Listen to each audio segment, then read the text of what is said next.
Today, I'm going to the mountains. They wrap around your heart and then they squeeze so hard and then they rip your heart right out. Hello.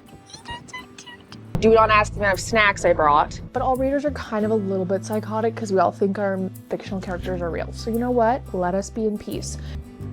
Little baby sheepies. But I'm passionate, okay? Sue me. This needs to come with a warning that it will make you extremely giddy and happy. This book was amazing. Dare I say a 5-star. Hello everyone and welcome to today's video. If you've never seen me before, hi, my name is Rachel and I like to read no spice books, obviously. Or if you have seen me before, then I really appreciate you coming back and wanting to watch another video. Today, I'm going to the mountains, specifically Jasper. I would arguably like to say that the Canadian side of the Rocky Mountains is better, but I am from Canada, so I'm kind of paid to say that. Now we're only technically gone for 24 hours, so we're gonna see how much I can read in that amount of time. So of course I brought a book.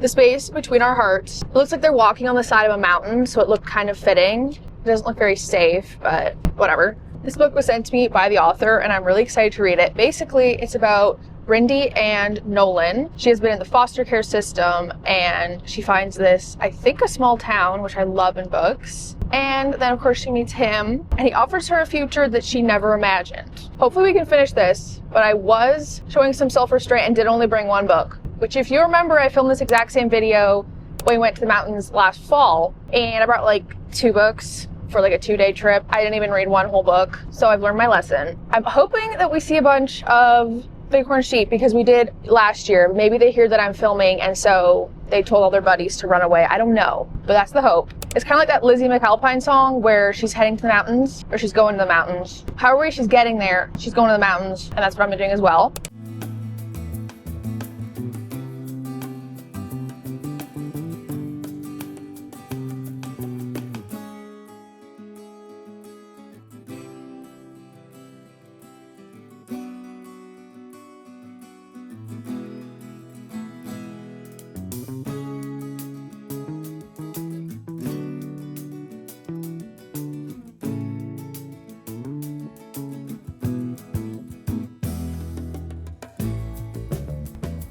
Little baby sheepies. I'll take one home as well.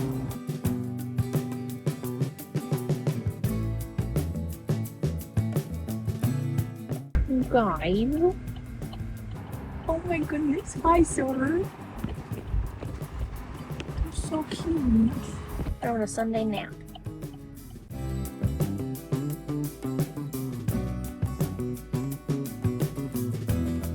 I got to about chapter 7 in the car, and then we went to the mountains, and I saw the sheep, lost my mind repeatedly, which you just saw, so I haven't gotten much farther, but tonight I'm about to sit down and binge this. This book, I wasn't really thinking about how sad this book was going to be when I brought it for a fun little road trip, because, excuse me, this was so sad. I'm only on page 50. This girl has been through so much. I'm hop in the backseat of the car, I'll take you to the mountains. I want to give her a hug. I want to give her everything I can. And don't tell me she's not real, because she feels real. Do I sound psychotic saying that? Probably. But all readers are kind of a little bit psychotic because we all think our fictional characters are real. So you know what? Let us be in peace. She's just moved to this town. Moved, very loose term. She thinks that she has put this down payment on this basement suite. She goes to this job application and all she has is a backpack. So the clothes that she's wearing get absolutely covered. So she shows up in basically pajamas to this job interview, this nice fancy hotel, and she's like, I'm never gonna get this job. I've had pasta sauce on my face this whole time. I love that. She goes to where she did this down payment. The guy's like, yeah, someone's just been scamming people. There's no basement suite. She's nowhere to stay whatsoever. You learn her backstory, just a small bit of it. She was dropped off as a baby at a gas station with just her name on the paper that came with her. I feel I always am yeah, I've never felt this way before a book, or that was the most, saddest thing I've ever read. That's one of the saddest backstories ever. Then she ends up meeting up with Nolan because she's at least in a coastal town, so she's where am I going to spend the night? She ends up sleeping outside, but she finds him in the middle of the night. She's sitting on a bench and he comes and sees her, and I'm I'm already gonna love you too. I know this. And I'm so excited to see more of them. And I'm so excited for her to get a happy ending because I need her too. So that's where I'm at so far. Like on the back, it says, Hannah Stone is a poet and award-winning author who writes stories that wrap around your heart. They wrap around your heart and then they squeeze so hard and then they rip your heart right out. And then I'm hoping that it puts your heart back in, stitches it up, and fixes you again, because otherwise I'm not going to be okay. I love books like this though that have so much depth, so I'm really, really enjoying it, and I cannot wait to keep reading it. Completely unrelated, but she literally just mentions that there's a used bookstore, and I say, you're gonna need to show me what that looks like. I hope that she goes in there, because you can't just mention a bookstore to a book reader and never show it to me. That's like holding chocolate in front of my face and saying, no, you can't have it. I really like this quote. It's so sweet. It says, Nolan's laugh is a chesty rumble, and combining it with the sound of the ocean is exceptionally nice. But ever since arriving in Tinley Bay, anything plus the ocean is the best thing I've ever experienced. I need more of this to make her happy. I love how she's like discovering that there's so much more to the world, because guess what? She's from Montana. What was I saying, right? So I'm just really excited for her to explore this town more. Now for the elephant in the room. Damage has been done. Wasn't even planning on going into a store, but that's about impossible for me to see a bunch of cute shops and walk away from them. So I'll show you what I got. I got these two cute little Christmas prints. This one is literally of two otters in a Christmas blanket. I love otters so much. And this one is a Christmas bear. The bear is literally wearing earmuffs. Enough said. And then I love mugs. And the only thing I might love more than mugs is otters. So combine the two. And I'm a goner. This was like hand-drawn art. It's just so cute. I cannot wait to use it. It's adorable.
Okay, so we saw those animals. I attempted to take a picture with my camera. This is what happened. It looks like it was one that was taken with like an ancient camera. It's part of the memory, I guess. Anyways, we're not going home. We got Subway to kind of convince ourselves that we were being healthy for like 2 minutes. Because do not ask the amount of snacks I brought. I'm loving this so much. It's so good. Oh, I need to get my notebook. Of course, it's in between the C. Oh my goodness. You know what? Last night I tried to read, but I got really, really tired. But I did keep reading a little extra because it was so good. It's funny because at one point they have this thing called an elephant ear, which I'm thinking is basically just like a beaver tail, but just non-Canadian version, which is funny because I literally had one just yesterday. I do have, oh, okay, now you can see my Cheetos. We don't need to see those. This was one quote that I really related to. It says, she talks fast, each sentence rolling into the other without a formal separation. And I said, another person who talks like a runaway train. Because I'm told that I talk really fast. And sometimes when I'm filming, I even have to like re-film some clips because I feel like all of my words are just like one big long word put together. Okay, so basically at one point, they hold hands for the first time. And he just smiles at her and he says, huh, and looks like, that's really interesting. And then he says, you're like a magnet. I keep finding my way to you. This needs to like come with a warning that it will make you like extremely giddy and happy because that's only page 87. I'm excited to see what things he has to come up with. And you can already tell that his life isn't perfect either. And she's trying to hide her situation from him.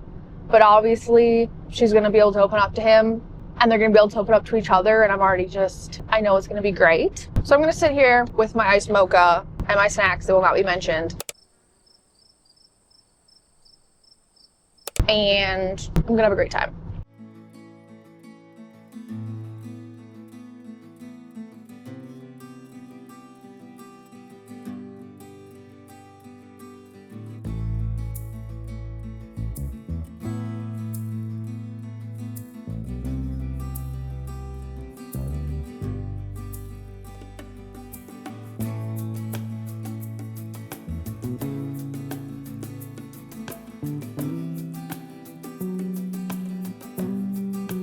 Look who I'm with. Little baby.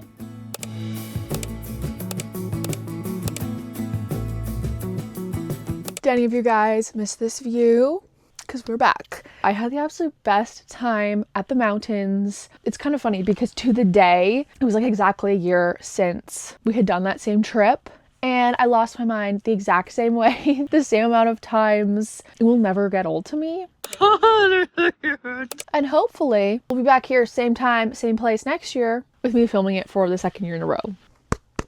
This book was amazing. Dare I say a 5-star? I saw something today about someone saying that rating a book 5 stars should not be rare. And I've been thinking about that a lot because I feel like everyone talks about the 5-star feeling and when you know a book is 5 stars. But what if it genuinely just was so good, it was 5 stars, that maybe you don't need a specific feeling? I love this book.